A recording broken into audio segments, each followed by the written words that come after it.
Hello and welcome to Animated Wonders, an Explosion Network podcast where we celebrate everything about animation. This season on the show, we're talking about Cowboy Bebop.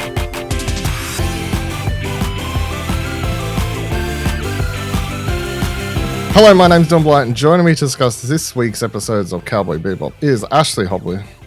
Hey Dylan, excited to be here to save the sea rat. Sure. Yeah, sure. So the first episode we're discussing is Season 1, Episode 4, Gateway Shuffle, released in September 10, 2001. Directed by Yoshiyuki Takei and written by Sadayuki Murai. Synopsis was Spike and Jet take on Maria Murdock, the leader of an extreme animal rights activist group called the Space Warriors. Faye stumbles her way back onto the Bebop and may help them out. What do you think of this episode? Yeah, it's a really fun episode. Obviously, you get the fun action sequence at the start with the big shootout and that kind of stuff, and all the banter around them capturing Bomb and setting up this weird eco-terrorist group. But I mean, the ultimate thing is like getting this trio together, like getting Faye becoming part of the team kind of randomly, but it's a good time. Yeah, I think it's a fun episode that is mostly lighthearted, even with like eco-terrorism as the crux of it, but obviously starting with Faye sort of floating in space, and there's a lot of funny stuff with her like trying to get help obviously, and no one willing to stop and help her, and then even when Bebop picks up and then Spike and Jet they're sort of laughing about her asking for help, and all that's really good. And then Spike's annoyance at just capturing someone and thinking he's finally got an easy win, and then of course it doesn't turn into anything easy at all, because that seems how they go.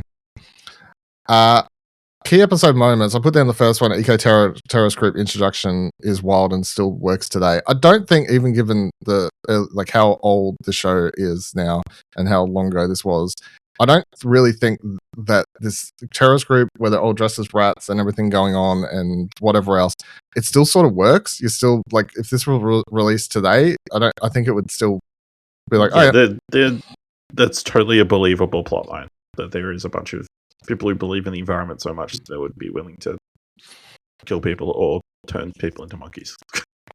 Yeah. I think so. Mm-hmm. I think it's still like is a viable plotline right now.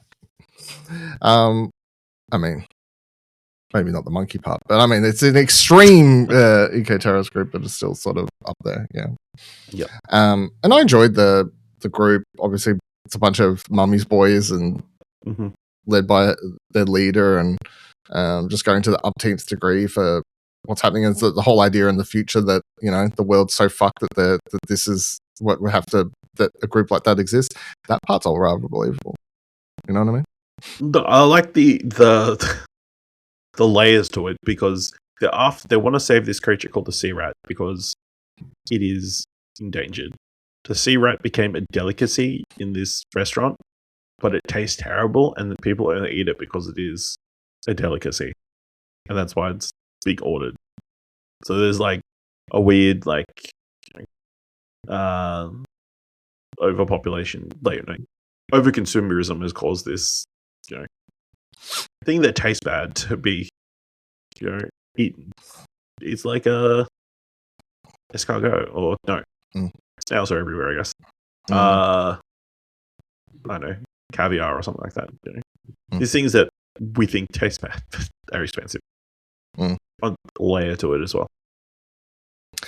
I thought the interesting thing for this episode was, of course, the dynamic between the trio. So I put that down as the main character focus, because this is the first episode where we get to see Jet, Spike, and Faye sort of having to work together. And then she joins the team somewhat, or forces her way into the team by the end of the episode, of course. And they just have such a chaotic dynamic between all three of them. But that's sort of what becomes the normality as we continue through the series at this point. And of course, we've still got one more character to be added. But I mean, just it's sort of funny when you watch the show back and you get those first few episodes where it's not all together. But you definitely like when you think about Cowboy Bebop, you think of the dynamic with at least these three characters together. So yeah. What were your wondrous elements for this episode? Animation, visual style, music and sound design, voice performances, world building, emotional impact. World building has to be number one, whether it's the introduction of this eco-terrorist group or getting a little bit more information of like Jet's past and connections through the police and that kind of stuff. Then all the stuff inside hyperspace and kind of setting that up. Like you're able to take the space gate or whatever, but I guess what you're actually doing is like traveling to a different plane of existence. Like, and then seeing the end where the missiles go through the gate. Well, can't go through the gate, and thus so like, I guess going on forever within this other plane of existence to not harm anybody. Yeah. Just the tension around that was really cool. Then I guess the animation, I guess, is pretty good in this one. The whole sequence where Spike is trying to break the little vial thing. And the look on Mom's face as he's doing it, like trying her best not to break, but also like being very concerned. Is a lot of fun. I'll go, world building. Obviously, you get an introduction of this eco-terrorist group within it.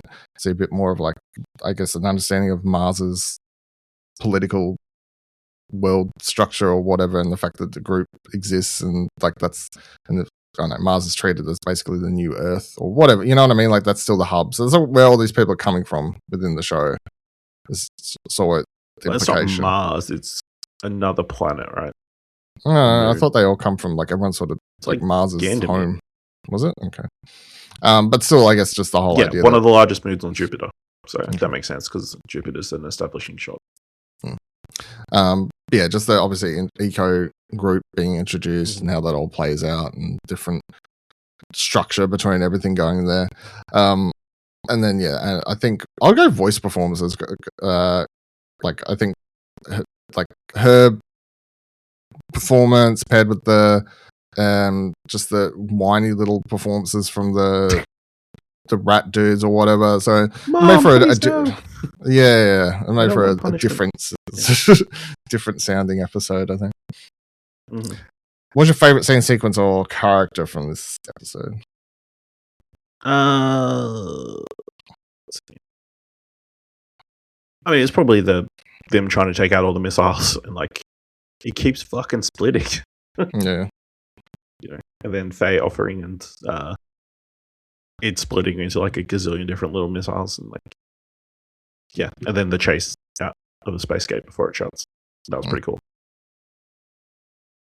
I'm gonna go Spike trying to destroy that. Wild, Wow, that's pretty funny. Just such anger comes out of that man. No, not anger, impatience. Yeah, I'll just shoot the damn thing. Just shoot it. Yeah, no idea what could happen, what potential could happen. But no, he'll just shoot the damn thing. Little child sometimes. I will say my other favorite little moment is Ein and Faye. When Faye is locked, handcuffed, and just the look he gives her, and then he knows this is going to end well. Yeah, and then, I don't trust you. Yeah, and then the shot of him handcuffed to the chest. Poor little Ein. Yeah, it's very good. Or Spike at the end of the episode. Where'd she go? Sure, I'll go check. Also, how did he know what it was? Like, at what point do you reckon Spike realized they had the virus? I don't know. Or was it just pure luck? Use thing. I'll just put him. On them. Yeah. Yeah. I think he was like, whatever. Just sneak it into her. Sneak it onto a person. And then the other episode we're going to discuss today, which I think is obviously it's a more what do we want to call these episodes? Just core narrative episodes? I don't know. Like sort of as they come across the series. But season 1, episode 5, Ballad of the Fallen Angels, released September 24, 2001, directed by Tetsuya Watanabe, written by Michiko Yoko. While searching for Mao Yenrai, an executive of the Red Dragon Syndicate, Spike ends up confronting Vicious, his old enemy. what do you make of this episode? It's cool. Like, obviously, like, very much establishing Spike has like a storied history and that kind of stuff, and like get kind of fulfilling the promise of the teaser we got in like the opening episode. Like, you definitely get like more of the flashbacks and kind of understanding of that moment and that kind of stuff. So, even though there's still like a lot that we don't know, but yeah, it's a cool looking episode. Spike is really fun. Like, getting to see, I guess, another side of him, like a more serious, on a bound side rather than the goofy bounty hunter that we've seen a lot of at the time. And yeah, I thought it's a good one. Not bad. No, very. Yeah, they're all good, but obviously this just stands out as a very different sort of episode. We get tonally, it's very different to what come before, or most of what's become before in the series so far, and we get a lot more Spike backstory. And I mean, this is a very Spike centric episode, which is we don't, after last week's or the previous episode, of course, like, it just sort of stands out, and you get so much more interesting teasers about Spike's history and what is to come in the series. So, I mean, I'll tie them together, but the key moments I had down, obviously, Spike versus Vicious at the church showdown, and then seeing the Julia flashbacks and hints at Spike's past in the story. I mean, there's stuff that happens around other parts in the episode, but I mean, ultimately, the whole episode is just like, by the time you finish the episode, you're only ever thinking about sort of, you're not really thinking about the funny moment at the end between him and Faye, where he's survives and he's wrapped up like a mummy.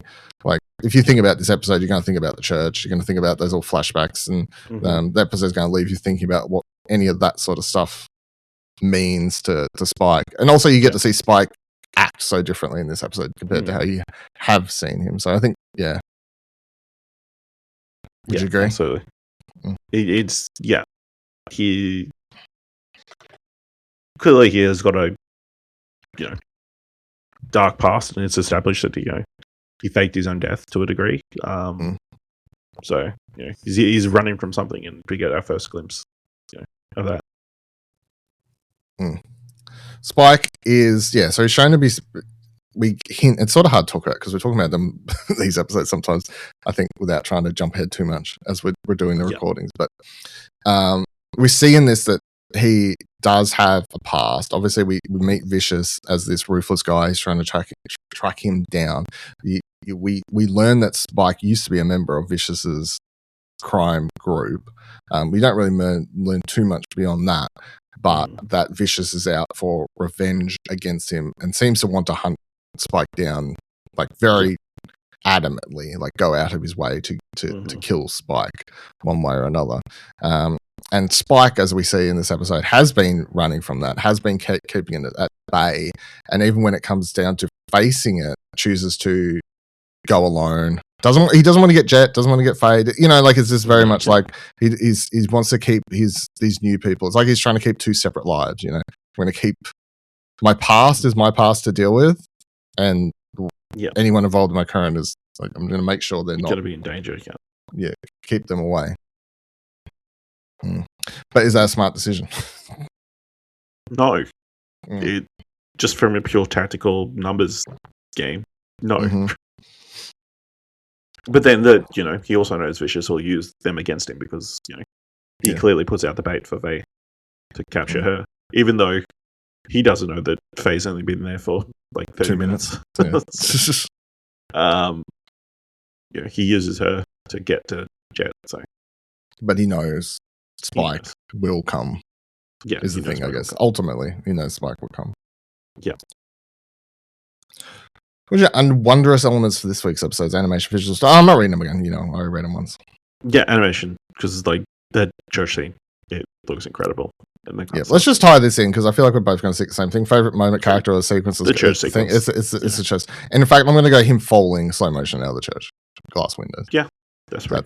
Yeah. Or even the shot of him taking the shot of the guy holding Faye and the way it's done slow motion and that kind of stuff. Yeah. It's all pretty cool. So that, and I guess voice acting, because the performance is really good this week. Everybody kind of is playing their part you know, Spike being slightly different, like more serious and all kind of stuff, but also there is that playful scene where he's talking to Annie and she's, you know, drinking heavily in the wake of him being alive.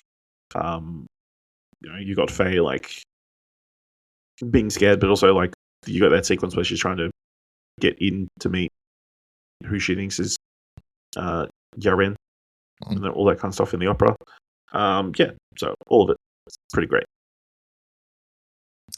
Yeah, I think the only thing I like animation, visual style for the stuff talked about church and obviously all that sort of stuff. Just also any of the flashbacky sort of stuff, the very stylized stuff when you see Julia and all those elements. Whenever we see vicious episodes / flashback Julia stuff, the show just has very like different stylization to it. But I'll go world building just because of the vicious properly being introduced, more flashbacks, all that sort of stuff. Any final thoughts on these 2 episodes?